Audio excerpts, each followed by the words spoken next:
Today at T-Mobile, I'm joined by a special co-anchor. What up, everybody? It's your boy, Big Snoop Deal Double G. Snoop, where can people go to find great deals? Head to T-Mobile.com and get 4 iPhone 16s with Apple Intelligence on us, plus 4 lines for $25. That's quite a deal, Snoop. And when you switch to T-Mobile, you can save versus the other big guys' comparable plans plus streaming. Respect. We up out of here.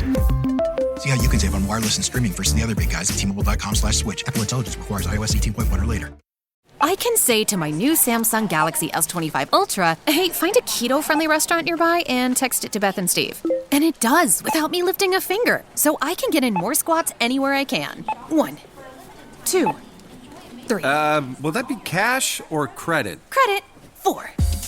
Galaxy S25 Ultra, the AI companion that does the heavy lifting so you can do you. Get yours at Samsung.com. Compatible with select apps. Requires Google Gemini account. Results may vary based on input. Check responses for accuracy. Wonder-working power in the precious... Incredible as they seem, are not the results of mass hysteria.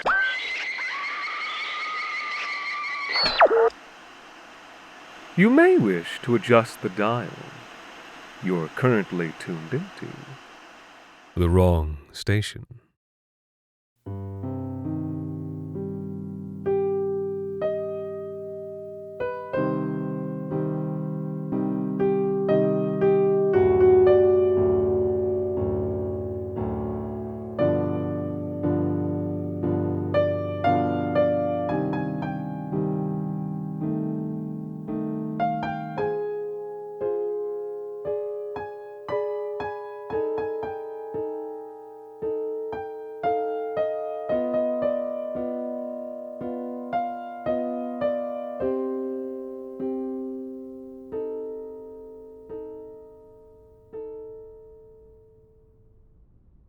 Am I dying? I must be dying. I should be cold. It's the middle of winter. I can feel the blood leaving my broken body. But instead, I'm so warm. No, not even warm. Hot. Burning. I can't speak, can't move. But I can feel, and this broken body of mine is screaming. Boiling. And those white flakes, they fall down on this winter night, this cold, cold winter night. The white drifts gently down to blanket me. Each inhalation of it burns my insides worse, cuts me like icy glass. And he looks down. It looks down, white too. No face, though I know it's saying, I tried to warn you. And isn't that just right? Isn't that just right? Any fool could have seen this coming. Any fool but me. And how did it start? It's hard to remember. Feels like my whole life is flashing before my eyes. Around the wedding, the kids, and further back, my folks, my father, coming home from the mine, me starting there against his wishes, only later understanding, but it always seems to come back to the mine. Maybe because I've always been here. But when did this start? Focus. Oh, yes. It was Jacques dying last year, I suppose. 1 year ago to the day. Christmas. Now that I think about it, I don't know how long Jacques was supervisor at the mine. A long time, no doubt, before the job killed him. Well, I guess it was lung cancer that killed him, but same difference. Worked into his grave at the ripe old age of... well, who can say? Don't know that either. Jacques had one of those dry, desolated faces that could have been 55 or 85. I didn't want the job. I'd always been content right where I was. Decent enough job, good salary, good enough to support a family. But the problem is that nobody else wanted it either. Not with all the changes in the air. The trouble. I was the most senior, though, so it fell on my shoulders. And it was heavy on those shoulders, heavy right away. Now, like I said, it was lung cancer that killed Jock. Though, if lung cancer was the knife, then stress was the fellow holding that knife. But as for how it actually happened on that night 1 year ago, well, Jock, he just sort of expired. 1 minute he was up, looking over quotas, sucking a cigarette down to the filter, and the next he was on the ground. No shaking, no spasms. Just dead. There were mixed feelings that night from all of us who were there, and it was all of us who were there, which is why those feelings were mixed. It was Christmas, you see, and there we were working the night away, and we'd been so goddamn pissed off at Jock that whole day, that whole week. The quotas, you see. The quotas. The other mines in the province have been closing down for a while, one by one. Only a handful in the whole country left operating. But the demand was as high as ever, and it was up to us to meet that demand, no matter what it took, no matter the hours. It wasn't Jock's call, of course, and we knew that, though sometimes you need someone to direct that anger at. And we did, and our wives and our children too. So, maybe it was that what made him keel over. I don't know. I do know it's why I didn't want the job. But that's life for most, doing things you don't want to do, shoveling other people's shit. And it makes no difference, even if you're holding the biggest shovel. I started immediately. Jock hadn't even been loaded up into the ambulance before the owner was called about the news. I was asked into the office, given the promotion, and tasked with getting everyone to the end of the shift. It wasn't too difficult to get things back on track. Christmas was already almost over. Folks had already made their peace with that. And besides, everyone was sort of numb. Suddenly, working through the holiday didn't seem so bad in the grand scheme of things. So we got to the end of the day, made our quota. That was always the most important thing. And as that week carried on, something dawned on me. I had a responsibility, sure, and too much too quick at that. But I also had some control. Some small bit of power. Enough to make decisions. So I made one. I told my guys, I promised them, that if we all hunkered down and laced up our boots, I'd have them home on New Year's. No work. And that's what we did. It was tough, it was long hours, but we did it.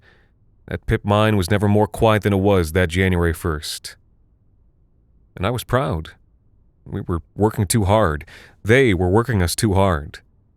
They'd worked Jock to death. It was only right to give everyone a day at home with their families. And the work had gotten done anyway, so what did it matter? That's what I thought, anyway. Though that's not how some people saw it. I got a phone call early in the morning that same day. It was the owner. Started innocent enough with all the pleasantries. Though, obviously, you don't call a fella's house at 6 a.m. just to say Happy New Year's. He told me he'd heard about what I'd done. Praised my management, said he was sure that all the boys at the mine appreciated it. But that maybe I hadn't thought it all the way through. We'd met our weekly quota, sure, though, as it was explained to me, when you rise to a certain position, you can't be thinking of things in days and weeks. You need to think in months and years, that in the long run, one day could make a lot of difference. Even though I wasn't supposed to be thinking in days. That there were quotas, but that we should always be trying to get ahead of those quotas, to stay on track for other quotas. But make no mistake, we needed to stay ahead of those ones too. I didn't really understand. But I said, I understand. Good. Good, he said. Because this wasn't just about his business. It was also about my future. Because in his mind, when you got a promotion, you stuck with it. If things didn't work out, there was no going back to what you did before. And the town, my town, It was small. Not a lot of other jobs. Not good ones that, like I said, you could support a family with. I understand, I said. Good. And he hung up. And I was just standing there in my kitchen in the early morning darkness, feeling that weight on my shoulders. Feeling it get even heavier. I should have just been waking up. Should have just started thinking about the day ahead and being with my family. But now I was only thinking about the next day. A day that would be very long. That might as well never end.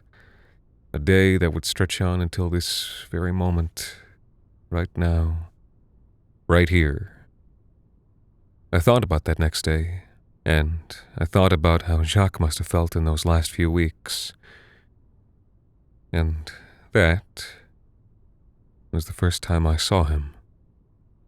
Not clearly, not for long, just out of the corner of my eye. Standing there at the other end of the kitchen, just barely lit by early morning moonlight coming through the window.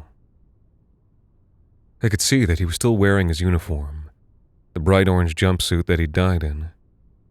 Though, there was something different, something new. A stain, splotches around his chest, running up and down the right and left sides of his upper torso. Dark splotches, nearly black in the moonlight. Nearly black, and just a tiny bit red. And then my eyes were drawn up to his face. It was him. It was Jacques, looking the same as he had. Same craggy features and permanent stubble. Same head of thick, coarse, mostly salt, slightly pepper hair. Same face, except for his eyes. His eyes were pale, almost white, cloudy and lifeless, the only part of him that let you know he was actually dead. And as I looked into his eyes, he looked back into mine. He looked at me, standing there, standing in his shoes after the same kind of phone call he'd probably had a dozen times. And knowing this, as he must have, he gave a small, sad, soundless chuckle that I heard all the same. So loud it rang in my ears like dynamite. I had to turn away and cover them. And when I looked back a moment later, it was gone. I blinked, walked over and looked for the dust that would have been left by his dirty boots if he had really been there. And when I didn't find any, or convinced myself I didn't find any, I downed a glass of cold water and splashed some more in my face. It wasn't real, obviously. I was exhausted, stressed, so much so that I was having nightmares while I was wide awake. It seemed like a perfectly natural explanation, even if it wasn't a healthy one. So I tried to forget about it. I mean, what else was I going to do? I just got on with the day and tried to savor it. Eventually, everybody else got up for breakfast. We had pancakes and fresh fruit. I held my wife's hand and we drank our coffee. Slowly. I think that might have been the last time I felt truly happy. There was one moment, though. Rhonda. She must have seen the bags under my eyes. She always saw them at night, but most of the time I was out of the house before she could see them in the morning. She asked when I thought it'd all be over. The long days, the 7-day weeks. Soon, I lied. But it didn't look like she believed it. The kids were looking on now, too, and they were old enough not to believe it either. You have to understand, I'd seen what happens when someone who lives in a place like this just ups and leaves their job. Whether because they're fed up or in some noble cause, it's all the same. They suffer, and their families suffer. Money dries up, what's left turns into booze.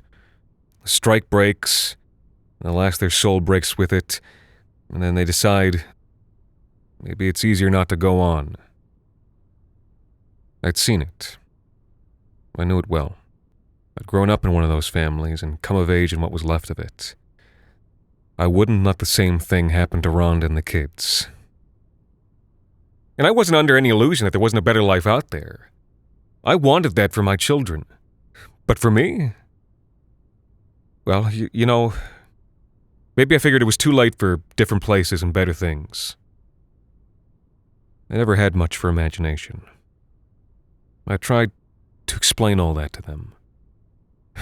Not sure I did such a good job, and I left out the last part. But it was enough for that moment. Rhonda squeezed my hand, and the kids went back to throwing blueberries at each other. Or strawberries. I don't know. I'm starting to lose things. The borders of my vision are going gray. Black is creeping in at the very edges. All I can really remember for sure is this story. The things that led up to this.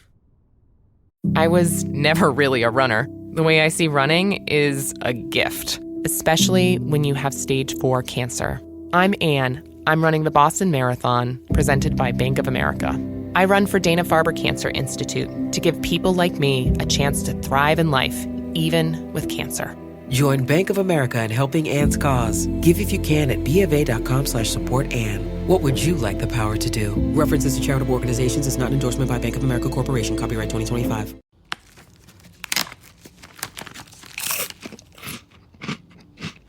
Uh-oh. The last cookie. You can get a new box of cookies in as fast as an hour with Walmart Express Delivery. Are you my guilty self-conscience? No, I'm the voice offering you promo code EXPRESS for free delivery on your first order. Hey, who ate my cookies? You mean, these cookies? Order now. Welcome to your Walmart. Promotion valid for first express delivery order. $50 minimum subject to availability. Restrictions apply.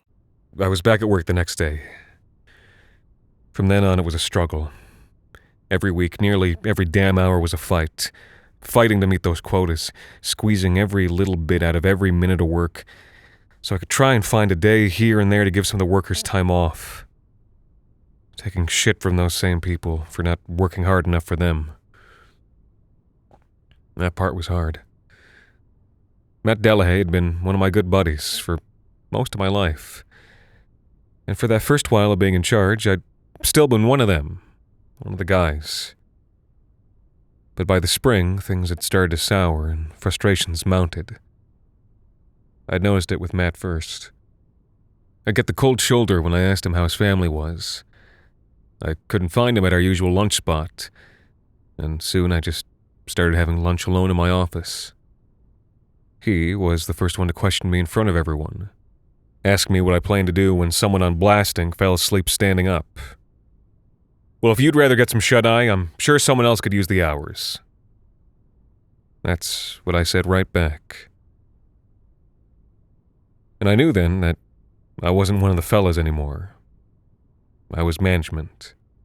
I wasn't just doing Jacques' job. I was the new Jacques. But it wasn't just the workload that had people worked up. There was bad news in the air. You know, just anxiety and bad feelings. Like I said, a lot of the mines in the province were closing. It was political. Safety concerns about what we were working with. That kind of thing. Not clean enough, not safe enough for this day and age. Was it concerning what they were saying? Sure. But working in any mine was dangerous. Still, though, you had a few people worrying about that. For more folks, though, most of them, it was the closures that gnawed at them. People were concerned, and rightly so, that they were being worked to an early grave when the company knew full well that the mine could be closed at any time, that they were probably being worked so hard for that very reason. It was hard to disagree, but that was my job, to keep the business running as usual, no matter what I knew, no matter what I thought, because even if it was ultra, we needed to work, right? As much as we could while there was work to be had for people like us. People who didn't have high school diplomas, who didn't have prospects out there in the world. For our families, to get them out of here and set up. I needed to work. But not even that reasoning was good enough. It was met with leery eyes and suspicion. Because I was management. Because I was the new Jacques. When that was the second time I saw him. Mid-April, the day when we had the first few walkouts. I couldn't help but be angry at them, even if I understood what they were doing. Though I'm hardly sure they gave me the same courtesy. Or thought about how what they were doing made the problems at the mine even worse, stretched us even more thin, more hours to fill, more shipments to make with fewer people. I walked into my office, ready to call the owner and get an earful of shit. And my chest... God, my chest fucking hurt. So much I had to sit down and catch my breath. And stress, right? He'd been waiting in the corner of that little wooden shack office. The one the door covers when you walk in. Jacques looked... worse. He'd lost a lot of color. He was gray. Not the gray of death and rot, though.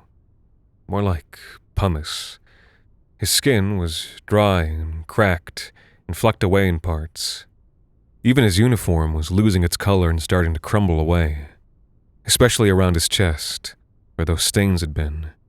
Crumbling away to reveal something under there. It was hard to tell what. The sun wasn't quite at the right height, and there wasn't much light coming through the window. I'm just realizing now that I never tried to ask him why he was coming to me. What he was coming to me as. Maybe I just knew he'd have never answered, even if I tried. But now I can't even say I did. We just sat there in silence for a moment.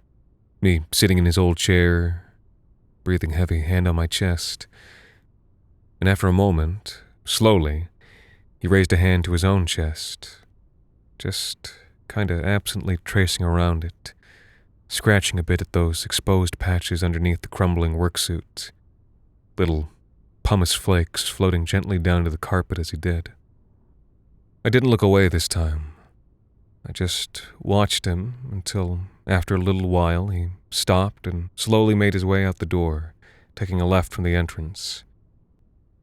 When I got up and looked outside, he was nowhere to be seen in the afternoon sun. Things start speeding up after that. Time is speeding up. Everything's starting to go dark. More walkouts, more long conversations, more of those inquiries in the news, people getting sick. My chest, so tight all the time. But I need to keep going. I'm so preoccupied with keeping the mine running that my own life is passing me by. Birthdays and anniversaries are missed. Late nights and early mornings. All they see is my scowling face before I go, and all I see is their disappointment. Don't they realize that I'm doing this for them? And I see him. Every time I falter, each moment of dread or doubt, every time the pain in my chest makes me wince, I see him. Drained of more color each time, so that eventually he's just white. His clothes have completely crumbled away, and his flesh is doing the same, like he's a man made of mineral, like he's made of it. And you know, other people saw him too. They told me about the creature skulking around the mine, leaving white flakes drifting in its wake. I don't know if there was any rhyme or reason to who saw him, whether they had the same thoughts and doubts and pains as me. But I told them all the same thing. The same thing I'd say about any of their worries. The news, the closures, the illnesses. I told them it wasn't real. When I knew it was, when I felt it, saw him. And now it's Christmas. I'm here. Might as well be. There's nobody waiting at home. She's been staying at her parents' the last few weeks and took the kids with her. I told her I would go see a doctor, but I never did. I told her I did. But she always knew when I lied.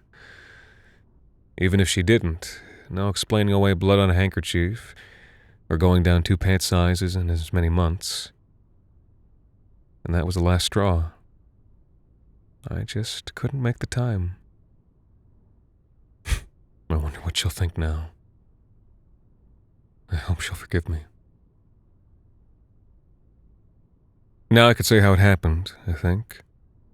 I was driving a large hauler down to the bottom of the mine. There weren't all that many people left, so it was all hands on deck for every task that needed doing, and none of the new temps were qualified to drive that class of vehicle. I was driving down the dirt and gravel path, thinking about everything I just said. And all of a sudden I had a flash of pain, worse than it had ever been, like hot iron clamps on my insides, squeezing so tight until my eyes shot open. He was there. Jacques was there, standing a few dozen meters down the road. And in that instant, that feeling of hot metal inside turned into fury. This was all his fault. Everything, all this had been his fault. Right? When he died and left me that fucking job. And the pain, that had only started after I started seeing him. My foot fell heavier on the gas. I sped up. I was gonna ram that piece of shit. But then, something happened. I'm so confused. I blinked right before I hit him. But I didn't hit him. Someone else. Someone familiar. And I wasn't in the truck. I was standing in the road. The truck barreling down on me. But who was driving? Delahaye? I blinked. And I was back in the driver's seat. Someone disappeared into the truck, but I didn't feel the impact. Didn't see anything behind me. I turned back, and now Jacques was there with me, sitting in the passenger seat. Now he was all white substance. He didn't even have a face. He was just white fiber in the shape of a man, with 2 sinking holes on the left and right sides of his chest. 2 holes with nothing in them. And without a word, he leaned over to me. We were still barreling down the road. He raised the 2 white stubs of his hands and pushed them into my chest. I watched them just dig and carve their way into my insides. There was no resistance either. They were almost gliding. And all of a sudden, that tightness was gone. I could feel the heat and pain diffuse through the rest of me, but it wasn't so bad anymore. And as he pulled his hands out, blackish red sludge dribbled down onto my clothes, oozing from the 2 gaping holes in my chest, with nothing in them. Or no lungs, at least. The truck was still picking up speed, and I realized then that I couldn't move my body anymore. I didn't know exactly when it happened. Maybe even that first bit of acceleration had just been the dead weight of my leg. I certainly couldn't steer.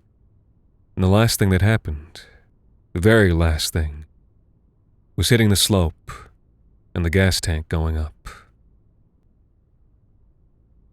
Now, I don't know where I am. No clue how far my body got flung. Jacques is looking down on me. Or I'm looking down at someone else. I'm not sure. Time has gotten all fucked up. They're putting me on a stretcher. The medics, I guess. It wasn't the crash that killed me, though, they're saying. Lungs just gave out. I just expired. Probably while I was still driving. They're not sure how it got so bad. They've got respirators on. A good thing. The blast put a lot of white in the air. It's falling down like snow. I can feel it. I shouldn't be breathing, My lungs are useless black goop. But I can still feel it, getting into me, filling up my vessels and cavities, changing me. I'm trying to look ahead right now, look into the future, if that's possible. I need to know that they're out of this place, that my children are anywhere else. But I don't think it works like that. My mind is trapped here. Though, maybe if I can't see them, that's solace enough.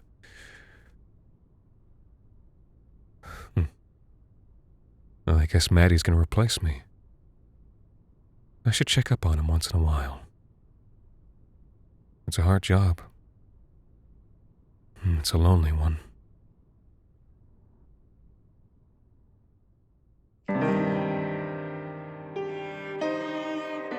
The Wrong Station is made possible with the generous support of our listeners on Patreon. Patrons can listen to The Wrong Station ad-free, as well as get access to bonus episodes, discussions, and more.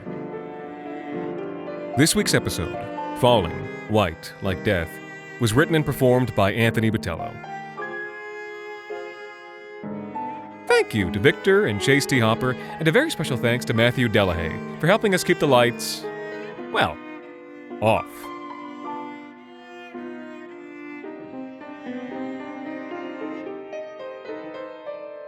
The Wrong Station is co-produced by Alexander Saxton, Anthony Botelho, and Jacob Duarte Spiel, with music composed and performed on the piano by Ilan Citrin, and arranged for the viola and performed by Viola Schmid. You can follow The Wrong Station on Twitter, Facebook, and Instagram, and email us at thewrongstation@gmail.com. And until next time, thank you for listening.